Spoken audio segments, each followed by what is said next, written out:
Hello, everyone. I'm Meg Rotzel, Curator of Exhibitions at the Harvard Radcliffe Institute. Welcome to today's opening program for Drawing Us Together, Public Life and Public Health in Contemporary Comics. I'm glad you're here with us today for this opening program featuring Hillary Chute, Distinguished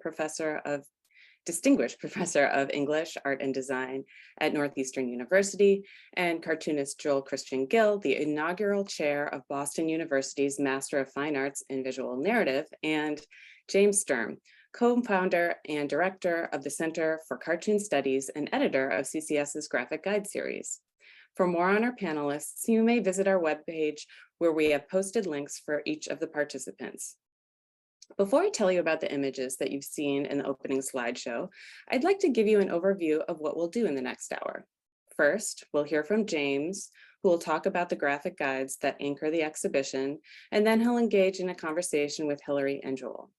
We'll break halfway through to see the slideshow again, followed by audience Q&A.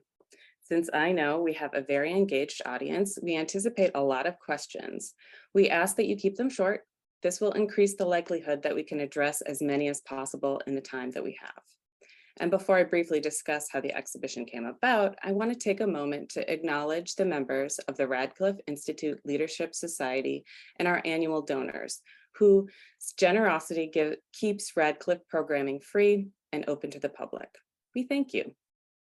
So, the idea for this exhibition began during the period of quarantine at the start of the pandemic. I, like many people, was struggling to read and retain information. Normally, when I read, images appear in my mind, like a movie, and because of stress, those images had gone dark. Fortunately, I picked up a comic, and the combination of picture and text made meaning. I could rely on the artist's drawing to get me to a point of understanding, which was a total relief. I started borrowing comics from the Harvard Library system and discovered that the majority originated from Harvard's Countway Medical Library, which was confusing to me. I thought that humanities or fine arts libraries would be the more likely source for comics. So I looked up the library and filled in that bar on the webpage that reads, "Ask a Librarian." So I asked why. It turns out the library had been purposefully collecting in the area of graphic medicine. And I learned from librarian Matthew No that the term denotes the role that comics play in the discourse about healthcare. I was delighted to visit the library and discover comics about anatomy, illness, mental health, disability, and the effects of racism and inequality, and so much more. And at the same time, James Sturm was a fellow at Radcliffe, where he was working on the graphic guide to the US healthcare system. The guides, which James will discuss further, is a part of a growing library published by the Center for Cartoon Studies. James also introduced me to the graphic guide to democracy created by Dan Knott. At no other time in my life were the democratic and healthcare systems so visible and so impactful to our institutions and collective well-being. I saw an overlap between the law, inequality, and the struggle for rights as being part of these two major systems. So what you'll see in the exhibition are large-scale graphics on the walls excerpted from the graphic guides, with a browsable library of comics that tell individual stories of American life. Comics have the unique ability to tell stories and create empathy. And so I chose to present a library of over 80 books so we could hear many voices and appreciate a variety of artistic styles. Additionally, I wanted to bring independently published books into the gallery. So we included a selection of zines from the Quarantine Public Library. That unique library, so many libraries in the show, was co-founded by Katie Garth and Tracy Hahn in 2020, and is a repository for books made by artists and published on the web for anyone, including you, to freely download, print, and assemble. So when you visit the gallery, and I hope you do, you may draw or fold a book from the Quarantine Public Library to take it home. And this exhibition was dreamt up to be a place where we could be together, gather, read, and draw. And I hope that you'll visit and join us for workshops and exhibition tours that are posted on our website. And now it's my pleasure to pass the virtual floor to James Sturm. Thank you, Meg, for that wonderful introduction, and thanks to everyone at Radcliffe that made this event possible. I'm really glad to be here today and talk comics with Hillary and Joel, and specifically about this wonderful exhibition. Where I'm going to start is like when I'm out publicly at non-cartooning events, or say I'm traveling and I'm talking to the person sitting next to me in an airplane, I'll introduce myself as a cartoonist, and the response I usually get is something like, "Really, that's so cool," which is nice to hear, of course. And then it's always followed by, "What character do you draw?" They're hoping they're meeting someone who draws Archie or Spider-Man. And I mention this now because I've learned not to take anything for granted, how the general public considers comics. So starting out today, it might be helpful to note that when I use the word comics, I'm talking about a medium. There are specific genres and formats that have been associated with comics, like superhero comic books or comic strips in newspapers, but these no more define comics than, say, musicals define theater. There's also no one style that defines comics. As the work in this show attests, comics can be drawn loose and cartoony or rendered realistically, or even both within the same panel. They can be drawn with pen and ink, watercolors, colored pencils, and any of these tools can be replicated and expanded upon working digitally. I think what all successful comics manage is that they give shape to content through combining text and images to create something greater than the sum of their parts.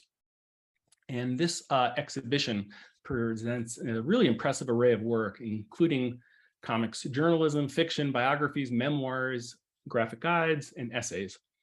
And in each of these works, a cartoonist is rendering a space created from observation, from research, from memory, and invites the reader in to engage with the subject at hand. Now, as Meg noted, comics have a really unique way of generating empathy. I think that is certainly true. And when reading comics, you're always aware of the human hand. Drawings are so revealing and personal and can help forge a deep connection with a reader. In the case of the US healthcare system graphic guide, the style of drawing brings warmth to an intimidatingly large and dehumanizing topic that is often described by cold statistics. In a way, all the books you could say in this exhibition are graphic guides, right? Like whether it's a comic book about mental health for teens, or Roz Chast's memoir about her aging parents, can we talk about something more pleasant? A reader is given by this cartoonist a lay of the land. So when you're challenged to seek care or give care, you have some sense of what to expect, and you're a little more empowered and prepared for the journey ahead. So in addition to generating empathy, I think this exhibition shows how comics can also generate agency. One other thing I'd like to also touch upon when thinking about this show is the 3 publication formats that are highlighted in the exhibition. There's the whimsical comic, mini comic or zine that's cleverly constructed from a single sheet of paper. And it's like an invitation to create, which the exhibition does. It gives you all the tools you need to make your own zine. And also the Quarantine Public Library, another shout out to them for curating and sharing a collection during the pandemic. The second format, of course, is the very playful and unintimidating comic book, which can be really sneaky in delivering substantive content into unlikely places. And finally, the more exalted graphic novel that isn't always a novel, but its size and scope demand attention and hopefully shelf space, not only in galleries, but in libraries and bookstores. One of the things I really appreciate about this exhibition is that none of these formats are privileged over the other. And if anything, this exhibition asks us to re-examine the status of the zine and the comic book as a format that draws us together, and for facilitating discourse on public life and public health. And perhaps this is something we can explore during our conversation today. So before I open up this conversation, I actually have a small confession. I've only seen pictures and schematics of the exhibition. I haven't actually visited the gallery. So I'm looking forward to hearing from Joel and Hillary, who have. And Hillary, I'm gonna, hello, Hillary. I'm gonna start with you. And what I would like to kind of ask you to start us off, can you share some of the impressions of what it was like visiting the exhibition? And if there's anything in particular that popped out at you? James, thank you. I would love to talk about the exhibit and what it is like to be in that space. But just quickly, before I do that, I want to amplify something that Meg mentioned and that you were talking about too, which is that this exhibit is part of this ongoing conversation across different events and different media happening at Harvard and specifically at Radcliffe about public life and public health and comics. So, Meg mentioned the Countway Medical Library, their dedicated graphic medicine collection. That's so exciting. In 2021, there was an exploratory seminar at Radcliffe that you and I both participated in on the subject of graphic healthcare, convened by Thomas Deisbeck, a professor at Harvard Medical School. And then, in addition to you being a cartoonist at Radcliffe, this year's fellows include the artist academics Ebony Flowers and Rebecca Hall, which is just so exciting. So I see this show as, part of all of these conversations that have been happening for years around this subject and comics in the public sphere. So thank you for participating in that. One of the things I loved about being in the exhibit yesterday is the way it dealt with the issue of how to present comics in a museum space. And this is something that I talked about with Meg, last spring. I think a lot of cartoonists are probably aware of the fact that you are often creating work for print and not creating work to hang on a wall. And cartoonists have long complained that in a fine art context, their originals don't always, pop on a wall. They're doing work often meant for print. So one of the things I really loved about the show was the way it not only took panels from, these guides and put them on the wall, amplified, but it also elevated the form of the book. As people who pay attention to comics and cartooning and graphic novels know, the material format of the book is such an important part of how it creates meaning. And so I was so thrilled to see, 80 something titles, in the white cube of the fine art exhibit space on the wall, but also accessible for people to pick up and read, and to have, people be encouraged to pick up and read books at the same time that they're admiring them as printed works of art. So I think the show really cleverly pressurized a lot of conventional concepts that people have about what art is and what it's supposed to do. I also loved, of course, that if you visit the show, you not only see panels from Health and Wealth and This Is What Democracy Looks Like on the walls, but you also get to walk away with your own comic book. There's a spinner rack in the back of the room, a spinner rack like we used to see in drugstores, or still sometimes see in drugstores, where you can leave with something to hold in your hands. So again, I think the show does an amazing job of letting us look at something on the wall, consider comics as a form pressurizing typical categories in a fine art space, and also walk away with something haptic, something to hold and look at. So that kind of conversation happening in the space was something I really appreciated. Thank you. Joel, you're someone who's actually been working on putting together an exhibition. So you're actually thinking about how to engage people around comics in a public space. And also as a cartoonist, you're kind of like a Swiss Army knife of cartooning. You've worked on memoir, fiction, biography, adaptation. You've published online, comic books, graphic novels. And I'm curious, like when you entered that space with all of your kind of experience as a cartoonist and all of your thinking about presenting in a public space, like what was going through your mind and how was your initial reactions to the show as well? My initial reaction is, this is dope. That's the first thing I saw. Like, I just like it, I have thought a lot about presenting, and because I come from a fine arts background, because my MFA was in painting, it made me think really clearly about this story that when I was teaching at another institution, we had this faculty show. And I'd had a couple books published by then, and they were like, you need to put a book in the show. You need to put something in the show, like put up something on the wall. And I'm like, ain't nobody got time for that. Like, I just don't have time for that. They actually called the show, Ain't Nobody Got Time for That. Which is like Good one. perfect. Yeah, so like perfect, right? So eventually the chair, Yoav Horish, who's a really good friend of mine, who was chair of photography at the time, he was like, just send me some digital images, I'll print them for you and we can put them in frames, and we did it.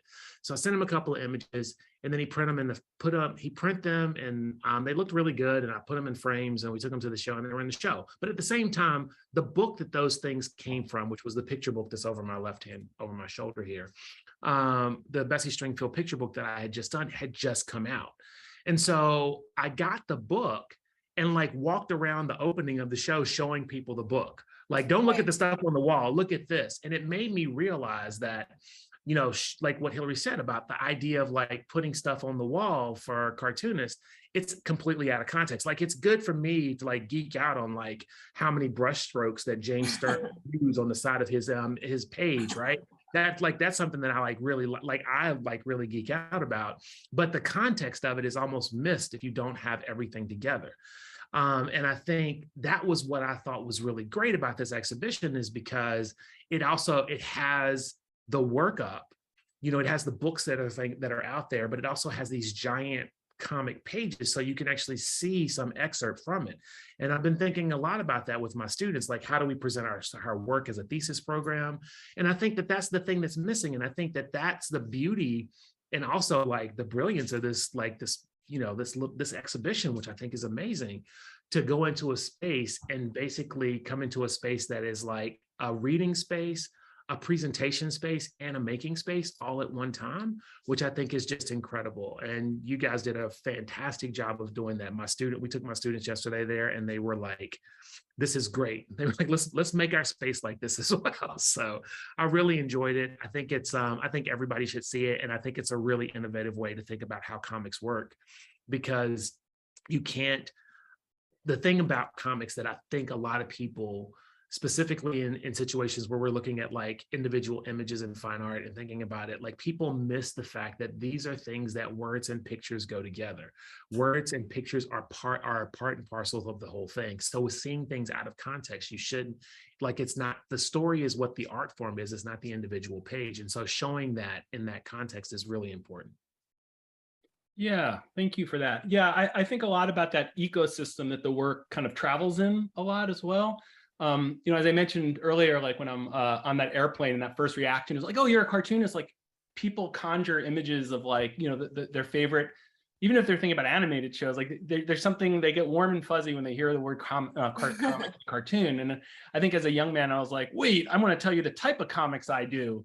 And they could maybe get, you know, feel like browbeaten or something. Yeah, their eyes glaze over. Yeah, their eyes glaze over, because it's like, I always say it, and they're like, do you draw for Marvel or DC? And I'm like, I don't draw superhero comics at all. And it's just like their eyes glaze over.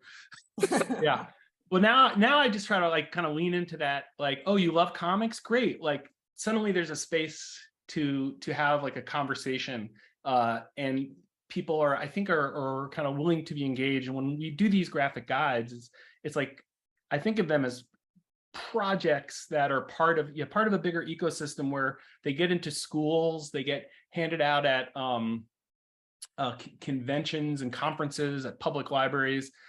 We work with partners to get them distributed with advocacy groups and organizations that are advocating and educating around issues around healthcare and democracy. So the comics is a way to facilitate that conversation. And that's kind of like one of the nice things also about the Quarantine Public Library, is that, you know, there's a tutorial, you can download it, you can make it, then you can share it, you can upload these things and download the things. So that's really interesting to me, the kind of distribution system of these comics as well. James, can I ask a quick question of you? So how many copies of This Is What Democracy Looks Like have been distributed in, say, schools? It's some really large number, right? Yeah, that is a good question. So we distributed these comics, we distribute them through like Diamond, which is the comic book distributor that distributes through to all the comic stores throughout the country. So we work with them to distribute them, and then comic retailers buy them, you know, pretty much at cost, and then just distribute them to people free in communities throughout the country. And then with something like the democracy book, we worked with a Chicago nonprofit called the Mikvah Challenge, who work with social studies teachers throughout the country. So, and then we did a Kickstarter where we, myself and one of my graduate students at the time, Coco Fox, we visited all these schools in the Midwest that Mikvah helped facilitate and gave presentations facilitated, using graphic facilitation about democracy, and then handing out the comic, and people were just so jazzed at that point to get it. So yeah, tens of thousands of copies have been distributed, through all these various channels, and then charter school might order some or whatnot, and then with all these graphic guides, we put them online for free. You can go to cartoonstudies.org to find those, and anybody can just go and just download a PDF of it as well. So that of course increases the circulation by quite a bit. I think it's just, I just want to say this just as a general thing, like comics at BU, comics at Boston College, and comics at Harvard, Northeastern, y'all got to get it together, Hillary. Y'all got to you got to do some kind of big show, and so we can just have everybody doing comics. Like, I just think it's just, like the graphic guides, and just leaning into that empathy gap that I think that people have, and that the thing about how comics tend to speak in two different languages that we hear simultaneously as one thing, is to do that and to use that as a way in which to teach people something is something that I feel is just we're at an amazing moment in the way we think about comics, and how people, when I talk to people, I hear that same thing. James, it's you draw comics. I'm like, I'm a cartoonist. And they're like, well, what you draw for Marvel or DC? And I'm like, I don't really do that. And I had a woman tell me once, she said, I don't like comics. I just can't really get in the superhero thing. And I'm like, well, I don't draw superhero. What do you like? And she legitimately said, historical fiction. I'm like, well, I got some books for you. Strange fruit, here we come. I know, right? So, just taking that and then building a space around those kind of things, when I was talking to Meg earlier about that, not having superheroes and looking at comics as a medium as opposed to a genre, and looking at it as the thing that we use as our artistic expression. I think that, that is a really interesting, I think that this show really shows people the capacity of comics to tell people stories, and what kind of stories, and even to humanize those stories, because of that idea of the empathy that we can feel in those, the cartoon, the simple little cartoons that people think is really easy to draw. And I always say, well, if you think it's really easy, sit down and try to do it. One of the textbooks that we use at CCS is Hillary's book, Why Comics? And you've written really eloquently about comics as journalism, comics as graphic medicine, and how comics use space to kind of depict interior and exterior states. And I wonder if you would want to talk a little bit about that, Hillary, as well. I would love to. I was thinking of that earlier when you mentioned, that these graphic guides seek to give the lay of the land. Because I feel with comics being a spatially specific art form, the idea of the lay of the land is kind of literal. And, I taught health and wealth in my course last year at Northeastern called graphic medicine. And one of the things that I really responded to, and my students really responded to, is the way that graphic guide, James, that you did with other people, demystifies the space of the hospital. So there's a part of health and wealth in which there's some pages devoted to the history of the hospital. And then also there's an amazing double spread with a cutaway view of a hospital, with information you can be charged the moment you walk through the door. And we see the door and we see the interior space. And there's information about facility fees. And I think, comics as a medium that traffics in time and space has the ability to be diagrammatic in a really powerful way that can reveal spaces, including medical spaces, to a profound effect. So when I think of graphic medicine as a sort of collective and a movement and what it can do, I think of that moment in health and wealth as a really important one. So I think the idea of diagramming in space is so key. And I could go on and on, but we see this in a different valence in This Is What Democracy Looks Like, where there are a lot of arrows and lines of connection and sort of almost like flow chart aesthetics to try to reveal the connection of different branches of government and how they work. Yeah. Yeah, Hillary, shout I was out to thinking- my sorry. collaborator Casimir Lee, who did the artwork in Health and Wealth, and I had a totally different design, and they suggested that cutaway view, and it was brilliant. And one of the real joys of working on these and these graphic guides is being able to work with these amazing cartoonists and bringing in scholars and journalists and students to kind of explore a topic. And where many of us often are just kind of coming to it for the first time, so we're asking all these dumb questions and we're figuring it out. And when we're creating these pages, I mean, one of the things that you just spoke to a little bit is with panels on a page, like a panel is like a discrete unit of time, right? And on any given page, you're arranging these discrete units of time. It's a sense-making activity, and you can actually see the past, present, and future all melded together into a single page or a single spread. And that's really powerful because I think it reflects kind of like how our brains work, right? We're not just always living in the moment as much as we'd like to be. We're thinking about things that have happened, things we hope to happen or hope to avoid happen. And comics are really, really good at reflecting that. Mm-hmm. James, do you think that, like I was talking about this earlier today when Meg and I were talking, and I was talking about the compact between the author and the cartoonist and the person who reads it, when that happens within the gutter, right? Because that's where we have that conversation. Do you think, and I just like thought of this off the top of my head, do you think that that's what helps build that empathy, because the reader is so like invested in the story because they actually have to help finish it? Yeah, I'm trying to remember, and maybe one of you were, I remember, I think it was Chris Ware talking about how like the comic's almost like a record, and the reader, like it's like music, that your eye is like a photograph needle, and then you read the music, and the music that you read the notations, and the music plays in your head. And I feel like there's an element of comics that does that, right? You're looking at these little pictograms, and then you're filling in things between those gutters, and they're like little notations of a musical score that then play in, as an interior symphony, so to speak. James, Joel, go ahead. No, I was just gonna say, I feel like that's what and as I think about this, I feel like that's the thing that helps create that empathy. Because people, when you read, there's a feeling of disbelief. So when you connect with something, it's like when you connect it. And so I think because comics so uniquely engages the reader to basically help finish that story, that's why that empathy becomes so powerful. That and the expressive drawing, like that's the thing that people really latch onto. That's just, I just thought about that when y'all were talking.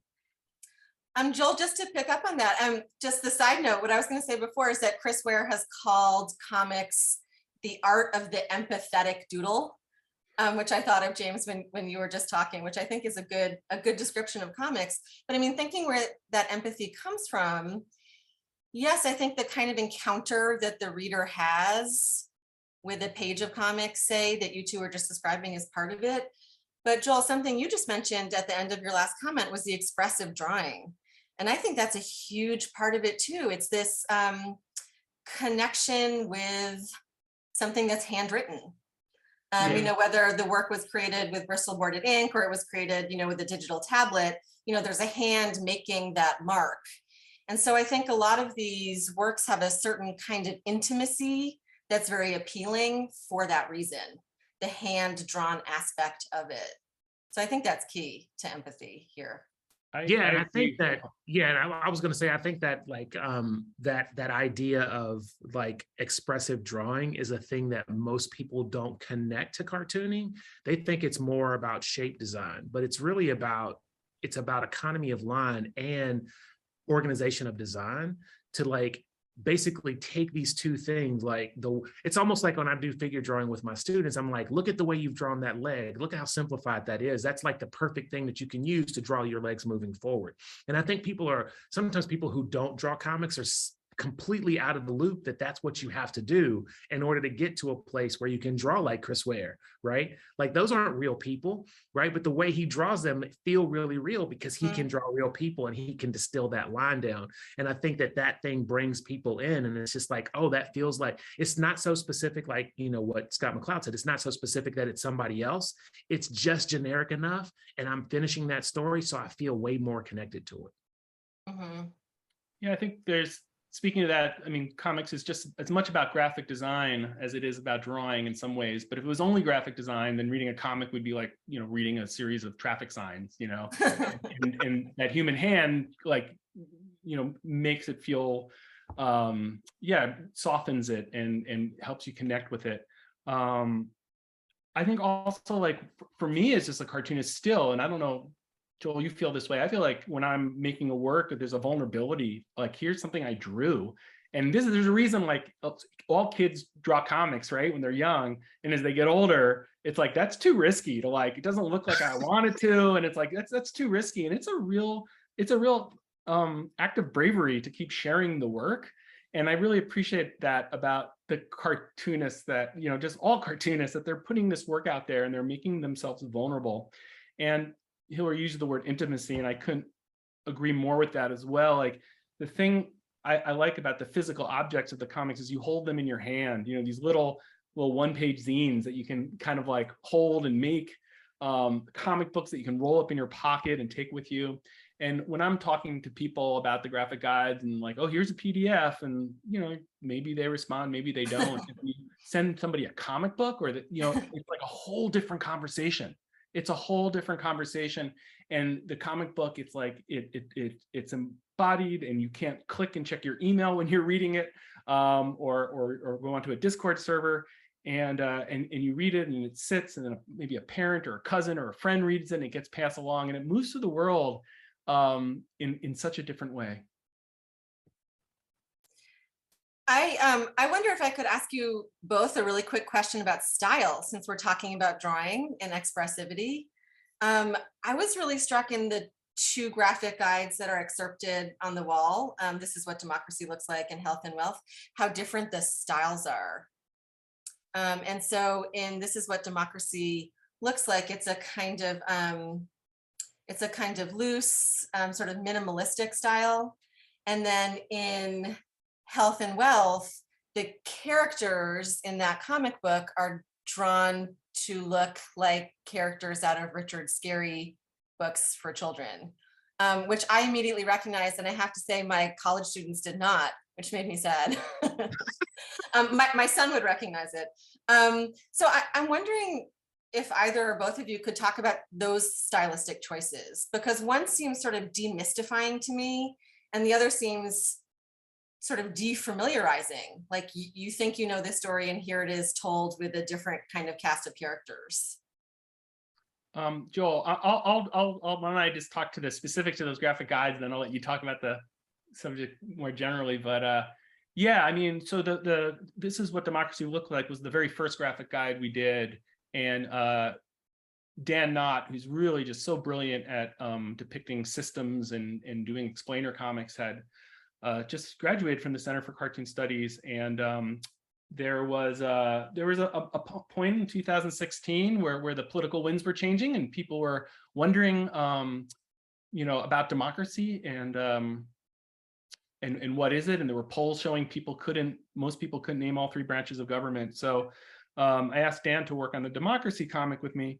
And Dan's style is almost like whiteboard, like they're very whimsical in a way and playful, and almost like a whiteboard. And there's a vibe to the work that's like a lot of white space, and you kind of move through the comic in a way that is very brisk. And I feel like sometimes, like with nonfiction comics, like one of the ones that don't work as well for me are the ones that have so much text, and like every square inch is covered with images. And Dan has such a wonderful light touch while really really cleverly creating that information hierarchy.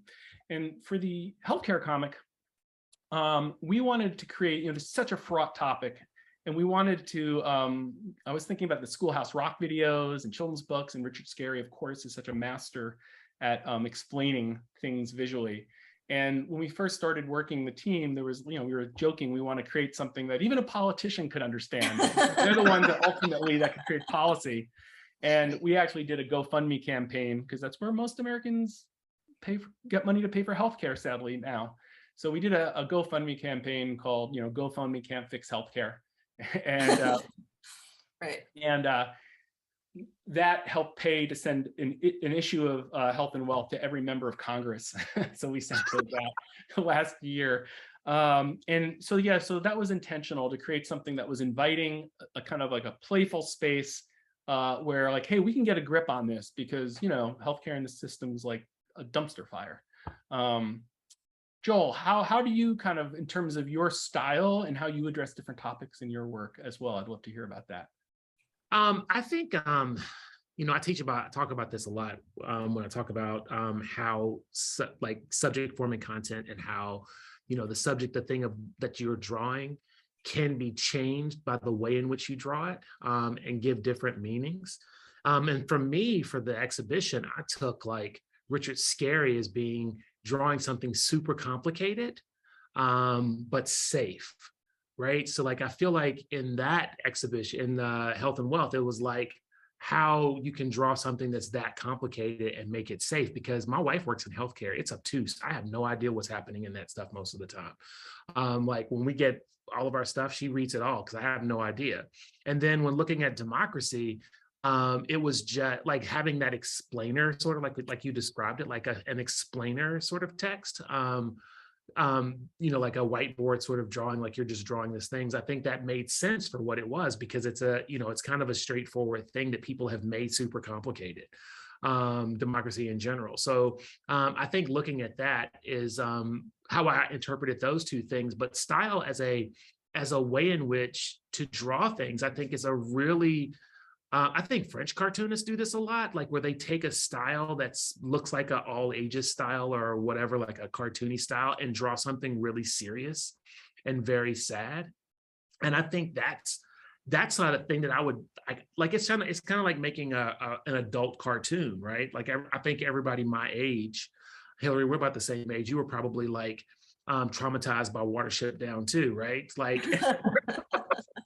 I'm actually adopting that graphic novel. I know, that's what I mean. I thought about it, but at the same time, I remember being traumatized by that and being terrified. Oh yeah, I've heard that from so many people, especially that's the 70s animation. But yes, yeah. And so like I think it's like important for artists to take the tools and really elicit feelings. Like if you can open up, like I remember the first time I opened up March. Andrew Iden gave it to me at SPX, and he was like, here, and he had given me like a synopsis of it the year before. And so he brings it to me, and I sit behind my table and I start to open it up, and I flip through like 3 pages and I almost start crying. So I have to close it and put it under the table. And I'm like, I'll read this later, right? I think when you can take paper and ink or paint and watercolor or digital media and make somebody cry with this, that's an amazing thing. And I think if you can take and push and pull on those, that way in which we think, like we expect one thing, right? If you expect one thing and you get something completely different, whether it's like something very dramatic or something very funny, or like that whole thing about like, comedy and tragedy and all of that living within these little things, that you can use a stylistic way to draw something, right? I think Hillary, you can tell me if this is right, because I think you actually wrote this. I'm just going to quote it. Chris Ware said something one time where it was something along the lines of like, a character is the hieroglyphic that I want everything to like, I want you to look at that character and see like their entire history.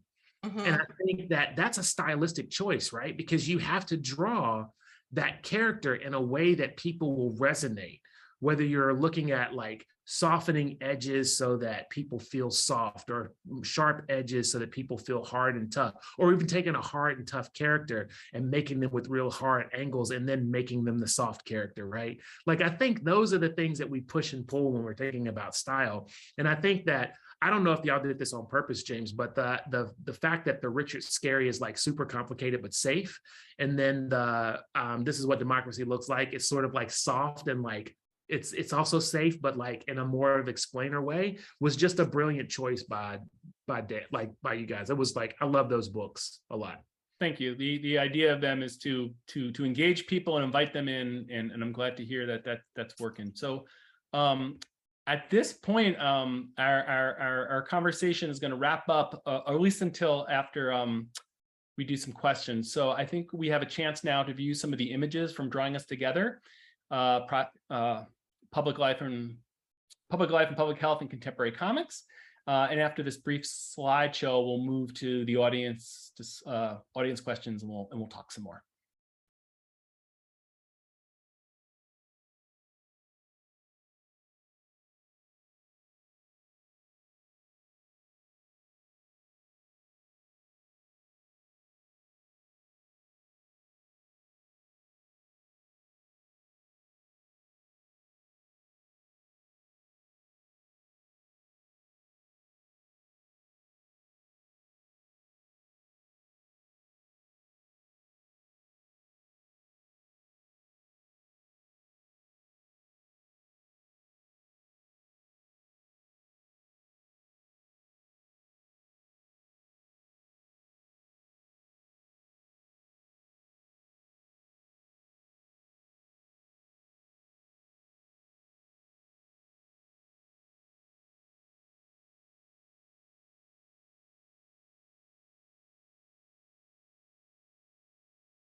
All right. So one question that somebody asked, we should all draw, shouldn't we? And their question is, assuming no subject is off limit, how do you approach difficult subject matter in your work? Joel, you deal with some pretty heavy stuff in your work. Do you want to start with that, and we'll go from there? I think the best way to think about dealing with pretty difficult topics is to first spend about 20 years in therapy. I think that would help, first of all, number one, so that you don't cry when you talk about it. And then number two, to get to a place where you feel comfortable talking. I mean, I talk pretty openly about sexual abuse and violence and trauma and racism that I suffered as a kid. And it was one of those things where, in thinking about and writing fights, I had to think to myself, like, do I want to put this out into the world? And the thing that was the clincher for me in doing that was like, am I going to help someone if I put this out there? And so what I try to hold on to, and what I try to tell students, is that you are unique, but your story isn't. And especially if you've survived or you come out the other side, and I don't mean just like tragedy porn, right? I mean, like, if you've come out the other side and you have something to give to someone else, I think that's the way you think about it. And I think you have to think about really creative ways. I mean, mostly because Americans are desensitized to a lot of things anyway. I think you have to come up with creative ways in order to give people that information without being super explicit or super, like, you don't want anything to be gross, but you want people to be engaged with it and sort of recognize it. So I think that you have to sort of think about a system in which to tell those stories where you feel safe and you feel comfortable and you are helping somebody else. Because if it's just a documentary, I mean, you can do that. That's okay. I'm not saying don't, but I would think that if you want to feel okay about something like that, you should really think about what you're contributing to the world. Hillary, I was going to ask you. You worked with Art Spiegelman, talking about mouse and MetaMouse, and with the book MetaMouse. I mean, talking about tackling difficult subject matters, I would imagine you would have some insight to this question as well. Yes, so I mean, that's been an ongoing interest of mine, is thinking about expressing traumatic histories in comics. But just quickly to bring it back to Joel, as a person who has taught his book fights and is a big fan of his book fights, I just wanted to, Joel, ask you two specific things, because I think they might be interesting if you could say a little bit more. I mean, so the first one is that in fights, you do something really brilliant in terms of using silence and using like black space, like the color black, and like dark spaces versus visually articulated spaces, which I think is really brilliant. And you also do something that I had never seen before, which has to do with people calling other people the N-word, for example, and how you represent that. And I would love to hear you talk a little bit more about those techniques. So the use of black, you know, to whenever I show sexual abuse in the comic, I always talk about it as like a black box, and in that box will be a big word balloon and a small word balloon, and sometimes they'll be colored. And so I try to think about it in the ways in which, you know, like Mary Oliver said this thing once that I think is really amazing in her book, Rules for the Dance. And she said that emotion doesn't create style, style creates emotion. And what I took that to mean was that in order to like understand how to affect people with a thing, you have to step away from it and look at it objectively and think, okay, so if I draw this black square, what will that represent for people? And if I put just barely suggestive language in that black square and those word balloons, a small word balloon and a big word balloon, you'll get a power imbalance, and you'll understand that this is happening at night, right? So like, and then adding the words in there will give a sense of all of that without actually being really explicit. And then with the word, like with the N word that I use, and I still do this a lot with all of my comics, is like I put a racist caricature, like a minstrel show character, in the word balloon. And so there was two reasons for that. One is like, I was trying to figure out how not to just write this word over and over and over again. Because I put it as, these were all like developed when I was doing Strange Fruit. And the second thing was, I wanted to make the dichotomy between when Black people said the word and when white people said the word in the book. Yeah. So when Black people say the word, it's just the word, it's Nigga. So like, it is legitimately just a word. But when white people say it, especially when white people are using it in the context of being racist, it has a history to it. And it goes back to that thing that I was saying about what Chris Ware said about that idea of comics have like an image having a hieroglyphic sort of like history to it. And that image has a history. I have never had to explain that image to anybody. Everybody immediately sees that and they automatically know what it means.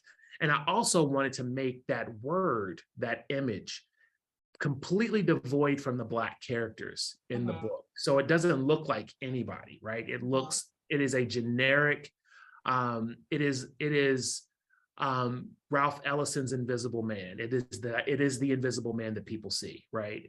When they see Black people. And so like, that's what I was trying to do in fights when I was doing that. And, you know, it's funny because I think I had a book signing at the Harvard bookstore like years ago. And somebody asked me like, how do you feel drawing these serious topics with this all ages sort of style? And I was like, and I just legitimately couldn't answer it. I was just like, I have no idea how to answer your question because I don't think about it like that. It's just expressive drawing that, you know, like I think conveys information. And I think when you take the totality of that, that's where you get all of the information from. Right. James, I could say more about your question, but maybe we should move on. Presence and absence, as Joel was just saying, very powerful.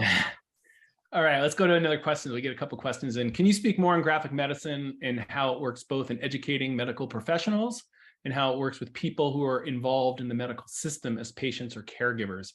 What is it about the comics that speak to each of these groups of people? Maybe I could jump in, or Joel, do you want to start? I'll just say something really quick. I think comics talks to everybody. That baseline systematic semiotics, that base understanding about how we all communicate and communicate with symbols. And I don't necessarily think that it's like especially important for these. I think it's especially important for humans, if that makes sense. I think everybody would benefit. And so like, I think that's why, and I think it's one of those things that in the last couple of years, people are starting waking up to the idea that we all understand this stuff on a visual level. We are visual culture. Like in 2015, the word of the year was an LOL emoji. I mean, so like we're a visual culture. And so I think it connects that way. That's so interesting. So just to think about the graphic medicine collective and movement in general. So as Meg mentioned, this movement defines its interest as the intersection of comics and healthcare. And so one of the things I've really admired about this movement, and I've written about this a little bit, and obviously I teach classes in this, is that it's comprised of people from different perspectives. So, you know, cartoonists, doctors, nurses, you know, medical administrators, and of course, you know, artists and patients. And, you know, there's just so much to say, I think, about what comics can help to communicate. But just really quickly, I'll mention that from a doctor perspective, someone like Dr. Michael Green, who is also part of that exploratory seminar, has written about this. He has started using comics in his medical school classes to help teach his students how to relate and how to communicate in medical spaces. But I think specifically to the question about patients, I think comics can be a really powerful form for patient narratives in order specifically to express certain kinds of experiences, particularly ones around physical pain that can't be communicated easily only verbally. So, you know, if we think about the famous pain scale of the smiley faces and the frowning faces, right? That's a visual language, precisely because that's a kind of experience and a kind of embodiment that can't be easily communicated verbally. So I think the addition of the visual layer in patient narratives has come to be seen as something really important, both for patients themselves expressing their experiences and their feelings that relate to medical healthcare, but also just in terms of communication in medical spaces in general. Thank you. Should we try to get in at least one more question? Let's see here.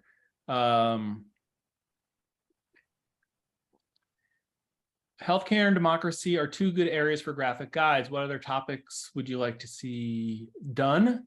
Any examples out there already that you like? Audience member says, I would love to see a graphic comic book dealing with estate planning, left behind, IRAs.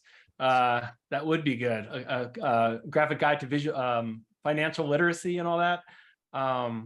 I think all those are great suggestions. I think there's, you know, part of the motivation of doing the graphic guides was kind of like almost as like a civic duty, so to speak, and trying to tackle big things so we can create that space to talk about them. So, you know, we would like to do one about climate change. We're working with the Harvard Prison Project and Kaya Stern, who I met through Radcliffe, about doing one about mass incarceration. And we did an exploratory seminar with some amazing people to kind of explore what that book might look like. And then there's a couple cartoonists I'm working with, Tilly Walden and Emma Hunsinger, about a graphic guide to creativity, because not all which is a big topic too, but not each one of these has to be so fraught and and challenging. You know, we could also do graphic guides about creativity. I'm talking to somebody about doing a graphic guide to meditation. So, you know, I know Haley J. Pope is a great cartoonist, and she does a lot of cartooning around the intersection of comics and law as well. So that's a really interesting place that people are making comics as well. Anybody, any graphic guides, Joel, on the horizon for you? I mean, you're in fact, like in some ways, you're working on a really high profile graphic guide in a way, aren't you? Yeah, I just finished and I think we're getting proofs next week of the adaptation for Dr. Ibram Kendi's Stamped from the Beginning, a definitive history of racist ideas in America. So it's going to be a graphic history of racist ideas in America. So I was able to turn that 500-page book that's incredible and with lots and lots of research into a 280-page graphic novel. And Dr. Kendi was very gracious in letting me put fart jokes in his book. So there. Those pages look great that you showed me this summer, by the way. It's going to be phenomenal. I'm really looking forward to seeing it. I will make sure you get a copy. Both of you will get a copy. All right, let's one quick one, and then before we have to go. How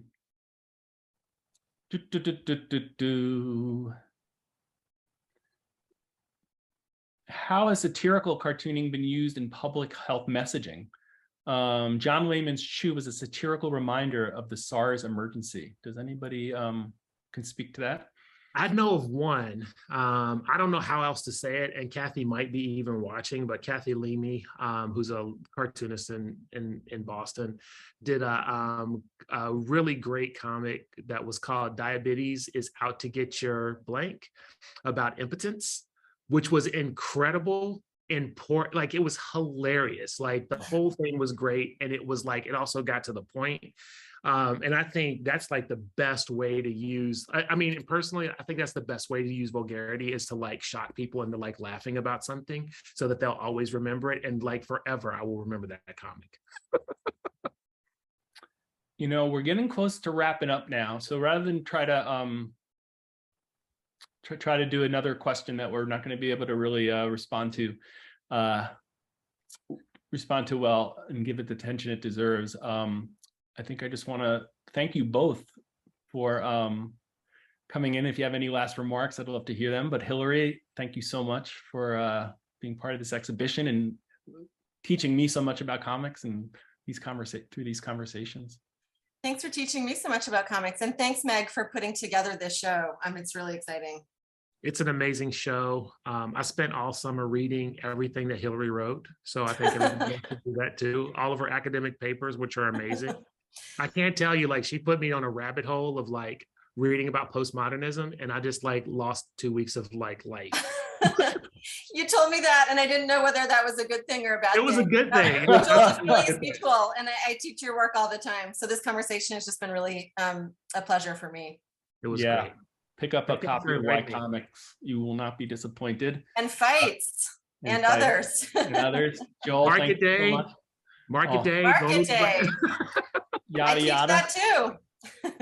Well, thank you both. And I look forward to further conversations. And I look forward to going and seeing the show and being in that space. As a cartoonist, I make these spaces, and to be actually have one of these that I can enter and geek out on it will be super fun. So thank you both. So this concludes our program today. So thanks, Hillary and Joel, for this thoughtful conversation. Meg, for curating such a wonderful exhibition, which I encourage everyone to visit, and our audience for the terrific questions. I wish we could have gotten to more.